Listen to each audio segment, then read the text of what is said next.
Presenta 24 horas con Liz Valareso y María Gracia Costa. Amigos, buenas tardes, bienvenidos a 24 horas. Tribunal de Casación notifica por escrito su fallo del caso Sobornos en menos de una semana. La sentencia podrá regresar al tribunal de origen. Hola María Gracia, ¿cómo estás? Buenas tardes. Hola Liz, ¿cómo estás? Amigos, muy buenas tardes. El tribunal original será el encargado de ejecutoriar la condena contra los 20 procesados por cohecho, entre ellos el expresidente Rafael Correa. Aquí se lo contamos. La sentencia de casación ha sido notificada por escrito a los sujetos procesales y en pocos días deberá retornar al tribunal de origen para su ejecución. Así los jueces Iván Saquicela, Marco Rodríguez e Iván León estarán a cargo de la ejecución de la condena, considerada histórica dentro de un proceso que involucra a un expresidente, exministros y empresarios.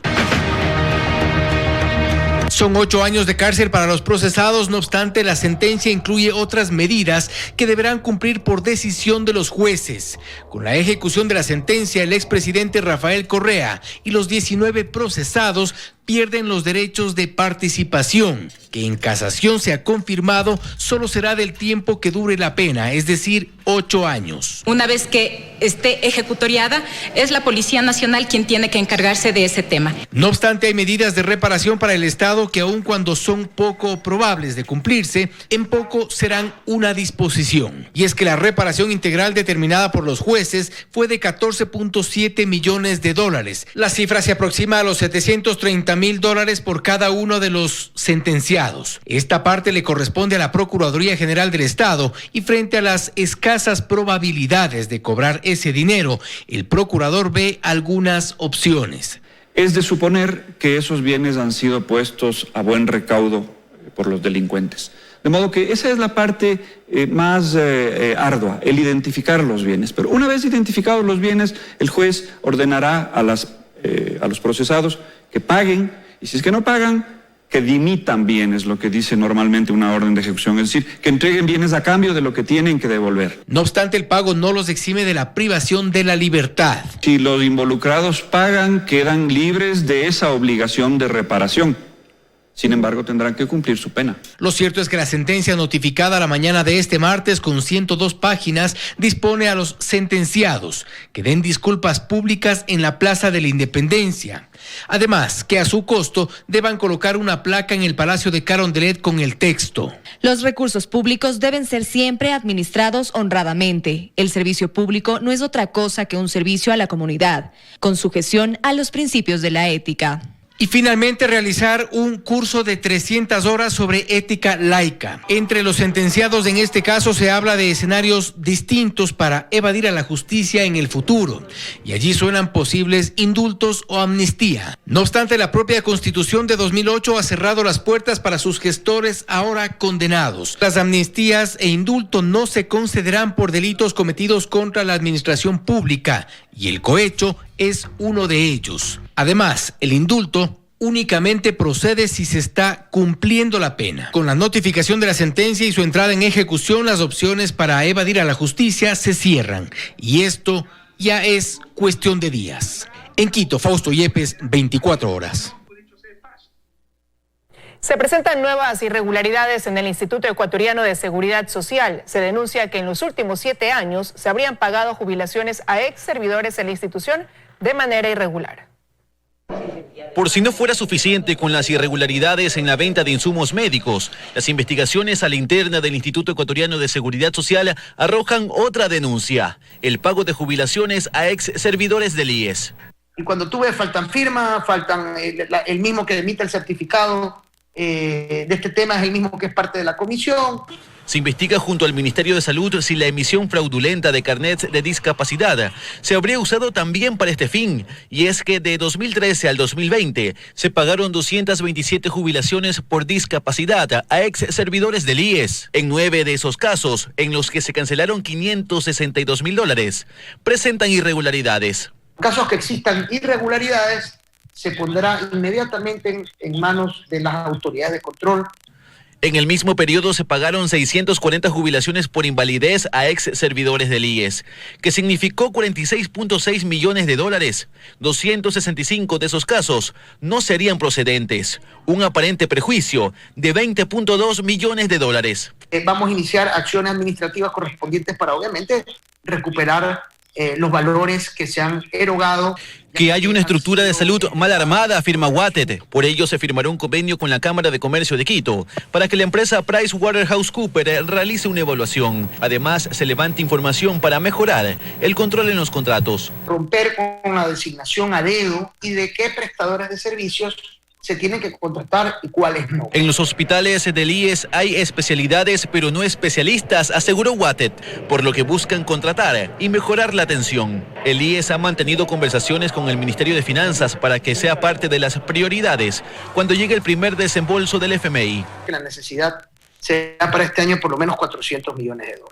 En Guayaquil, Luis Alfredo Zúñiga, 24 horas.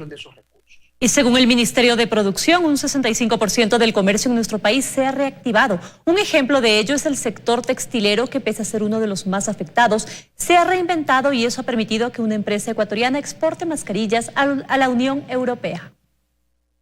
La empresa ecuatoriana comienza a recuperarse. Por ejemplo, Ingesa elaboró una mascarilla que pasó análisis y estudios que evidenciaron que reducen la carga viral hasta en un 90%, lo que les ha permitido exportar. Nos convierten en la primera empresa en exportar mascarillas 100% ecuatorianas, abriéndonos campo comercial en Panamá, Estados Unidos, y en las próximas semanas realizaremos ya el primer envío a la Unión Europea. En la Unión Europea se entregarán estas mascarillas a grandes cadenas. Esperamos que hasta diciembre podamos exportar alrededor de 3 millones de mascarillas. Esto genera al sector textilero un impulso, pues ha sido uno de los sectores con mayores problemas. Antes de la pandemia facturaban $1.500 millones.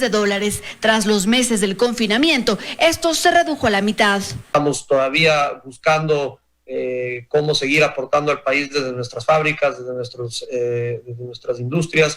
El sector se ha ido reinventando, como por ejemplo con las prendas de protección. Desde el gobierno nacional el compromiso es seguir ayudando a este y otros sectores. Según el ministro de la Producción, la reactivación ha sido todo un desafío. Más del 65% del sector comercial está operativo y ese otro 35% se encuentra ya en procesos de una reincorporación. Para este sector, que aún no se puede reactivar del todo, Ontaneda les pide que se reinventen. Conocemos que faltan muchos más créditos, sí, por supuesto, y eso es lo que se está gestionando a través de la reestructuración de la deuda externa, a través de nuevos recursos que ingresen al país. Además, consideran que este es un buen momento para retomar los acuerdos comerciales con países como Estados Unidos para seguir incentivando la reactivación económica. En Quito, Andrea Samaniego, 24 horas. En Guayaquil se anuncia la realización de eventos y congresos internacionales. Lo dijo la alcaldesa Cintia Viteri en la primera mesa técnica llevada a cabo junto con las cámaras de turismo y hotelería. Además, se presentaron protocolos más estrictos para la realización de eventos sociales. 5 congresos y eventos internacionales se realizarán en Guayaquil en lo que queda de este 2020 como parte de la reactivación de la ciudad. Fue lo que se anunció este martes en la primera reunión de la Mesa Técnica de Turismo conformada por representantes del sector hotelero, gastronómico y de eventos. Le abrimos la posibilidad a esta ciudad luchadora de reactivarse económicamente y de recuperar los empleos perdidos. Serán ferias vehiculares, de negocios y gastronómicas con un aforo del 30% según el lugar de la realización del evento, que irá aumentando con el pasar de las semanas de acuerdo a los monitoreos y regirán también con protocolos de bioseguridad aún más estrictos. Estamos preparados ya para recibir las ferias. Siempre que se habla de ferias se piensa en que es algo muy masivo y no es tan masivo como tal. Vamos a saber exactamente cuántas personas hay dentro del recinto manteniendo el distanciamiento del evento, organizando cada uno de los espacios y sanitizando desde aire acondicionado, equipamiento, homenaje, vajilla, cubertería y cristalería. La Feria Raíces, por ejemplo, se confirma que se llevará a cabo en el mes de octubre como parte de las festividades por Guayaquil. Es una gran cadena de valor que se reactiva y se multiplica. Por otro lado, se recordó que a partir del 13 de septiembre, los restaurantes aumentarán su aforo al 75% y los salones de eventos al 30%. Los bares podrán abrir, cambiando su modelo de negocios. Las discotecas, según informaron, serán las que no podrán operar en este 2020. Valerie Villalba, 24 horas. Entre enero y septiembre de este año, el Ministerio del Trabajo reporta 538.000 actas de finiquito, un número muy inferior respecto a las del mismo periodo de los años 2018 y 2019. Es decir, pese a la pandemia, las cifras demuestran que ha habido una menor desvinculación laboral. Esta es una realidad que no ha cesado. Ciudadanos que acuden diariamente a las oficinas del Ministerio del Trabajo, la mayoría con denuncias por el no pago de sus liquidaciones tras su desvinculación laboral. Me despidieron y no he recibido liquidación ni nada. Ahora estoy viendo con el ministerio que nos ayuden, que nos amparen. Nuestros derechos están violentados. Dijo que cuando se solucione nos liquidaban. Eso venimos a averiguar, a ver cómo debemos proceder. Sin embargo, y pese a esta realidad, las cifras del Ministerio de Trabajo reflejan una situación diferente. En lo que va del año, de enero a la fecha, según este documento oficial entregado por el Ministerio, son 544.300 las actas de finiquito, versus 634.978 actas de finiquito en el mismo periodo del año 2019 y 704.151 del año 2018, como lo señala la información oficial. Efectivamente, en el mismo periodo tenemos menos actas de finiquito registradas que en los años anteriores.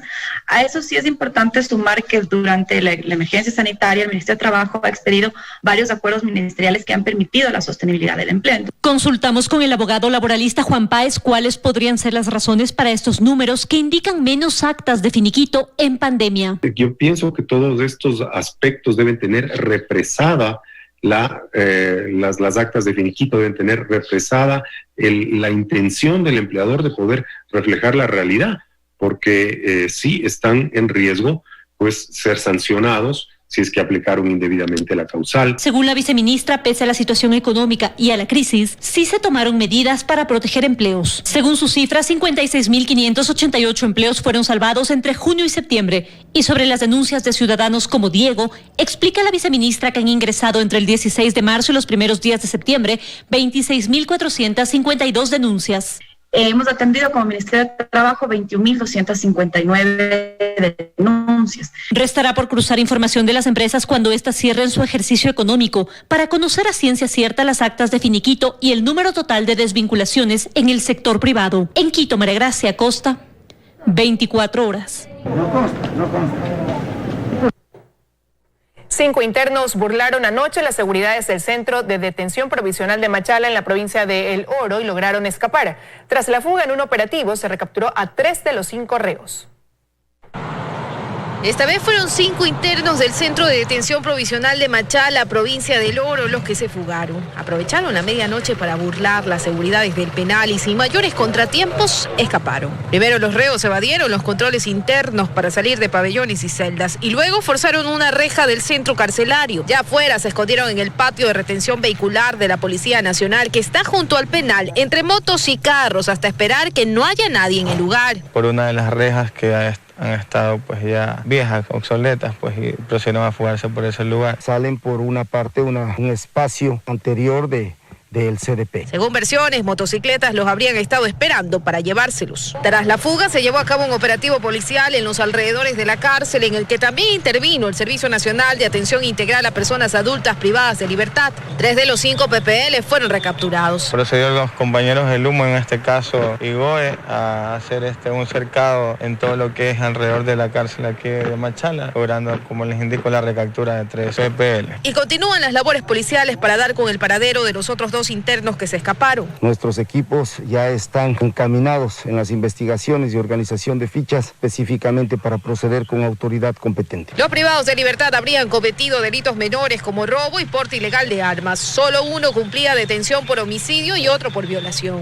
Esta es la segunda fuga de internos que se registra en menos de 48 horas, pese al estado de excepción decretado por el Ejecutivo el pasado 11 de agosto. Del centro carcelario de Tulcán, el domingo se escaparon 8 reos más. Burlaron los controles de seguridad seguridad y huyeron a plena luz del día. Los fugitivos habrían subido al techo de la cárcel y por allí saltaron al exterior. En videos y fotografías captadas por vecinos del centro penitenciario se los vio correr por las calles de la ciudad. Ese día el director del SNAI, Edmundo Moncayo, confirmó que una de las personas que intentó escapar murió por un paro cardíaco. A 6 se pudo recapturar y todavía se busca otro que se alejó del lugar. Luisa María Heredia, 24 horas.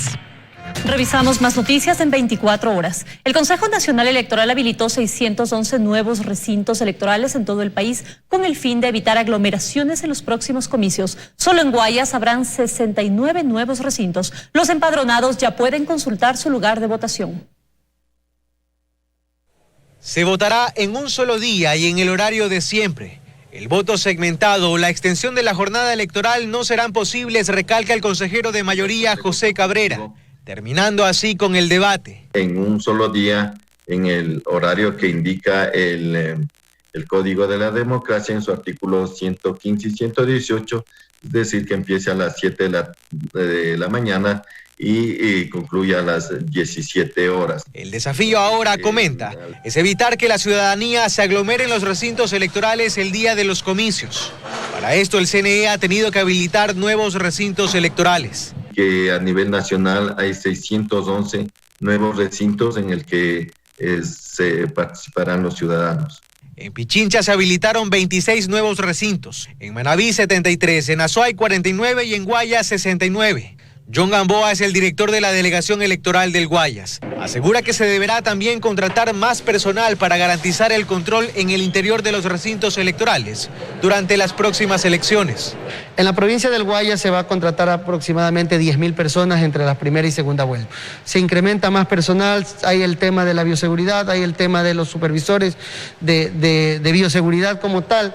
De ahí que, recalca, el CNE no puede ajustar más su presupuesto. Inclusive hemos hecho reducción, porque en los coordinadores de mesa teníamos un coordinador por cada 4 juntas receptoras del voto. Y en este proceso vamos a utilizar para cada 6. Es bastante complicado tener alguna reducción adicional. José Cabrera asegura que se mantendrán mesas de diálogo con el Ministerio de Finanzas. Nosotros ya en el presupuesto se ha considerado todos estos temas de bioseguridad. Y se está conversando, tengo entendido, se continúa en estas mesas técnicas conversando con el Ministerio de Finanzas. Para averiguar su lugar de votación, el CNE ya tiene habilitado el portal de consultas. La mayoría ha cambiado con la apertura de los nuevos recintos electorales. Sin embargo, las autoridades del CNE garantizan que la circunscripción seguirá siendo la misma.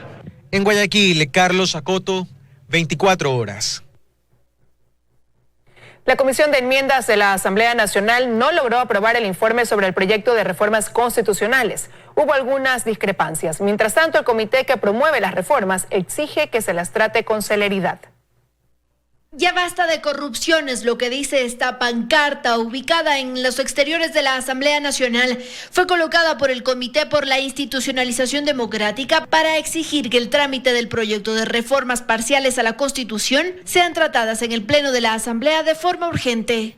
Pedimos al presidente de la Asamblea Nacional convoque a la brevedad posible al Pleno de la Asamblea para conocer y debatir esta propuesta. Estaremos pendientes del accionar de las autoridades. La propuesta de este comité es eliminar el Consejo de Participación Ciudadana, darle independencia a la Fiscalía y reestructurar la Asamblea Nacional convirtiéndola en bicameral. Estos temas empezaron a tratarse en la Comisión de Enmiendas desde junio y este lunes estuvieron convocados para aprobar el informe para primer debate. Sin embargo, fue aplazado por las opiniones contrarias entre legisladores. No estoy del todo de acuerdo con el rediseño de la función legislativa. Yo pensé que habíamos tenido ya un acuerdo respecto a eliminar la posibilidad de que las universidades sean las que planteen las ternas. Yo en esto estoy absolutamente en desacuerdo. A mí no me parece que se tiene que politizar a la academia. La propuesta de Cabezas fue presentar al Pleno el texto planteado por el comité para que sean los 137 legisladores los que tomen una decisión. Vale la pena escuchar y ampliar un debate a el Pleno de la Asamblea Nacional. Eso no es endosar la responsabilidad. Sin embargo, esto demora el trámite de esta reforma parcial que, si es aprobada por la Asamblea, debe ir a consulta popular, que difícilmente coincidirá con las elecciones de febrero de 2021. Andrea Samaniego, 24 horas. Más noticias en estos momentos en el Palacio de Carondelet. El presidente de la República anuncia los resultados del proceso de renegociación de la deuda externa que, como se anunció semanas atrás, el país logra un alivio de unos 16.000 millones de dólares. Nos enlazamos en vivo con este evento. De una familia que hace 3 años heredó una empresa. Cuando empezaron a administrarla, los nuevos dueños hicieron grandes planes para expandirla, aumentar la producción y las ventas. Sin embargo, al poco tiempo descubrieron que la empresa tenía muchas deudas, la maquinaria estaba defectuosa y que no tenían ni un solo centavo de ahorros para operar. Para completar la situación, ningún banco les daba crédito, porque los dueños anteriores habían rebasado su capacidad de endeudamiento. Nunca imaginaron la tempestad que se avecinaba. La situación era mala, pero se volvió catastrófica. Las ventas cayeron, la maquinaria finalmente dejó de funcionar, los compradores desaparecieron y como remate muchos empleados hasta enfermaron. La situación se fue complicando porque cada día aparecían nuevos acreedores, no había dinero y las instalaciones necesitaban de urgente mantenimiento. Las cuentas de luz, de agua, teléfonos, además de sueldos, obligaciones con los proveedores y los pagos atrasados con el banco no podían esperar. Todo se convirtió en un torbellino de problemas. Solo tenían unos pocos dólares en la caja chica, pero responsablemente decidieron pagar al banco una cuota de su deuda. La decisión fue mal vista y criticada por algunos trabajadores que reclamaban el pago inmediato de sus sueldos y algunos proveedores que también reclamaban. La familia sabía que necesitaban demostrar al banco que el manejo empresarial sería totalmente diferente, que no sería el mismo de la administración anterior. Le expusieron al banco la situación sin ningún tipo de engaños, con frontalidad, con el convencimiento de que podían sacar adelante a la empresa. Luego de recibir el pago atrasado, el banco creyó en su palabra y renegoció la deuda tras conocer el nuevo plan de negocios de la empresa. Gracias a ello, les disminuyeron los intereses, les dieron un nuevo préstamo y más plazo, un plazo más largo para pagarlo.